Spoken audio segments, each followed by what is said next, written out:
Let's say this is efficient studying, but higher means more efficient, lower means low or no efficiency. And this axis, we're looking at time. But here's what happened.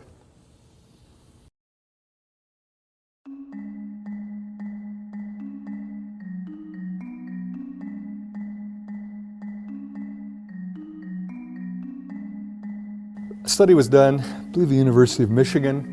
They asked students to do the following thing. When you're ready to study, you've got all your materials, you're back in your little dorm room or your place you live, check your watch, start working. The moment you feel that sense of, I've read it, but it's not coming through, note what time it is. Record that, bring it back. And they had many, many hundreds of freshmen and sophomores do this, and then somebody took the time to compile it. And typically, right about 25 to 30 minutes. But how long do we teach? 50 minutes. And yet, probably most of the learning, if it's going to happen, is in the first 25 to 30. A woman named Jeanette, I was a junior at Western, she was a freshman. She set the following goal: to study for 6 hours a night, non-stop, 6 to midnight. You want to guess her grade point? 0.0. She failed every class. And this is why telling people to study more does not necessarily help. What I want to do is show you graphically what I'm talking about. Let's say this is efficient studying, but higher means more efficient, lower means low or no efficiency. And this axis, we're looking at time. But here's what happened. By about 6:30, she was in a major slump. But what was her goal? To study 6 hours. So she continued to sit at her little desk and stare at pages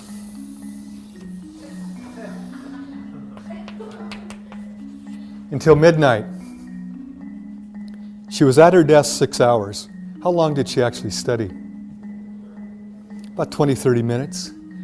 What you need to do is what? Take a break. And here's what's cool about it. You can study for a half hour. It doesn't take a half hour break to recharge your batteries. For most people, about 5 minutes. And this is where you go away, do something fun for 5 minutes. Enjoy some music. Go back, and here's what happens. Your efficiency is nearly 100%. Study a half hour, take a break. Study a half hour, study a half hour. Let's say you've studied till midnight. What do you want to do after your last study? You want to give yourself a big treat, okay? Whenever your studying time is done, plan something special. I'll give you mine. This is politically incorrect. I liked beer. My goal was to knock out all my studying, go to the Iron Bull Tavern in Bellingham, knock down a couple beers for my treat. These yahoos started drinking in the afternoon, then went to the tavern, planning to go home and study. You know that's not going to happen, okay? The coolest part is this. Because you're now reinforcing it with those little breaks and something fun, you extend it. And you'll find you can go 30, 40, 50, an hour and a half. And this is training. Those of you who go on to advanced degrees, you're going to have to study incredible lengths of time without taking a break, because you've got to get it done. You're training yourself, and if you do it right, it becomes progressively easier. How many of you magic mark, highlight, whatever you call it, your textbooks? I'm reading for the most important things. Zip, zip, zip. And some of you get out rulers to make it really neat. Then you go back to the start of the chapter. You read the first thing you underlined and you go, oh, I remember that. No, you don't. You recognize it. People are incredible at confusing recognition with recollection. Your visual recognition threshold is so great, you can see a person once, see them years later and go, I know you. Were you a student at Pierce College? Yeah. Proof of this, grab a magazine in your house that you haven't looked at for a while. Leaf through it. You will get the illusion of remembering virtually every advertisement and article. But to prove that it's not recollection, it's actually recognition, before you turn to the next page, predict what's on it. No way you're going to be right.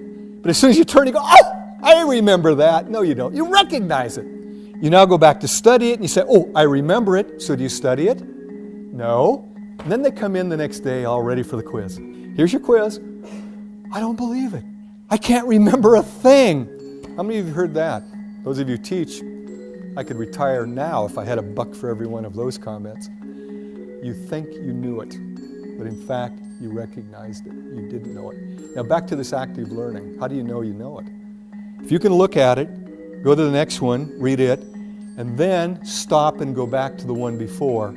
Look up in the sky and in your own words, say what that was about. You will not forget it overnight unless you suffer a pretty major cerebral accident. It just doesn't happen. Most of you undo good studying by not sleeping adequately. Some of the latest work on REMing, we're not sure exactly how, but there's something going on. It involves the hippocampus. It involves the storage from a transitory long-term memory to a permanent, what we call consolidation. That just labels it, doesn't really say what's happening. But we're getting increasing evidence that that consolidation process is dependent on rapid eye movement sleep, which if you're an adult happens about every hour and a half once you fall asleep. If you're not getting a good night, typically around 8 hours, you're not getting enough REM. What you've studied doesn't become permanent. And I can tell you there are studies that show simply by getting better rest, some students improve markedly in their performance because their brain now stores it a lot more efficiently. I'm going to give you a couple other tips here. Taking notes, so vital. But most students who do it haven't learned a very simple rule. The first moment you get after a class, ideally right after the class, you should sit down with your notes and expand on everything you jotted down. Give it depth, flesh it out, okay? If you even wait to go home and do it a couple hours later, you will have forgotten some of your own notes. Well, that's a wasted note. But if you take the moment right after class to flesh it out, you now have a little more detail. Odds are at night, you can still recollect it. That will be a powerful addition with only about a 5-minute time investment per class. That is a good trade-off, okay? Now, the next piece. How many of you know the best way to learn is to teach somebody else? Boy, if you've got family members or roommates, teach them. It's powerful because it reinforces your learning, plus it tells you if you really understood it. Because if mom or dad says, well, I don't quite get that, and you go, I don't understand it either, then very quickly you have to go back and redo it. Teaching another person. Now, some of you may not have anybody at home to teach. Teach an empty chair.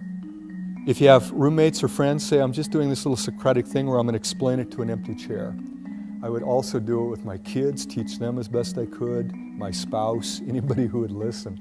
It's a nice way of learning. Active recitation. By the way, one piece of research said 80% of your study time is best spent reciting and only 20% reading. Okay?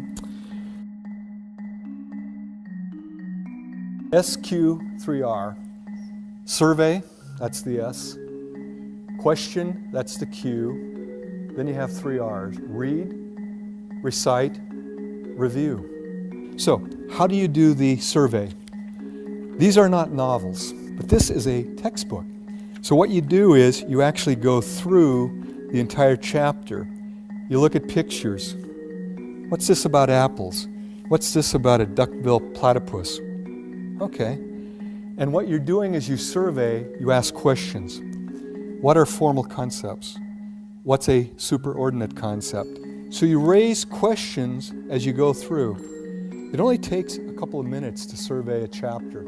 What you're doing then is causing you to be looking for answers. If you intend to find something, you find it. The reading followed by the recitation, I talked about that. Technically, before a test, it should be review. It should be in the barn. Now you're just touching up to make sure you haven't lost anything or confused anything. Okay. Use the book correctly, SQ3R. Okay, I got one last thing. You got to memorize facts. How do you do that? What you use, mnemonics. In my view, they're quicker, easier than rote memorization, and I do use them. How do you unscrew something? You turn it counterclockwise. So I tried to teach my son this. He says, no, Dad, it's righty-tighty, lefty-loosey. That's another saying. It's perfectly good. How many days in the calendar? 30 days. That's September, April, June, and November. We used to learn that. They don't do it anymore. You kids have learned knuckle counting. January, February, March, April, May. Little sayings can allow you to remember things very well. I've gone beyond my time. I know that she has to be out of here. I think there might be another class. I thank you so much. There's a handout up there.